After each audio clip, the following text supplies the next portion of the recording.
How to fix Discord link expired. So without any further ado, let's get started with this video.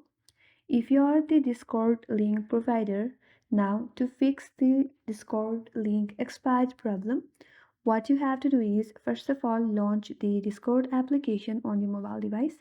After that, make sure that you're logged in into your account. Now once you're logged in, to fix the Discord link expire, select your server, and once you select that, tap on the three dots icon next to your server name. From this drop down menu, tap on invite. Now, before you invite your friends to your server, first of all, you have to edit the link or edit the invite link.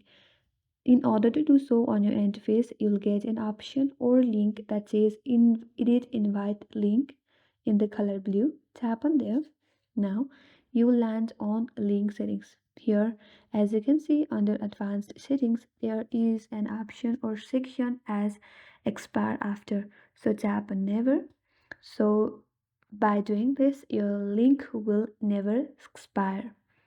Or if you like to set a limit for 7 days, 1 days, or 12 days, or 6 hours, you can do that. But if you tap on never, your link will never get expired. Now you can also set the max uses as well. You can go with 1, 5, 10, 25, whatever you like. And after you do that, tap on the save button from the upper right corner. And now you can invite your friends, or you can copy the link, or you can share your link to others. And that's how you can fix Discord link expire if you are a link provider. But what if you are a link receiver or the one who is trying to access to that link? But if the link is expired, then what you can do is you can request a new Discord link to that Discord link provider, and by doing that you will again get the new link, and that's how you can fix Discord link expired. And I hope this video helped you. If you are new to our channel, make sure to subscribe, like, comment, and hit the notification bell icon.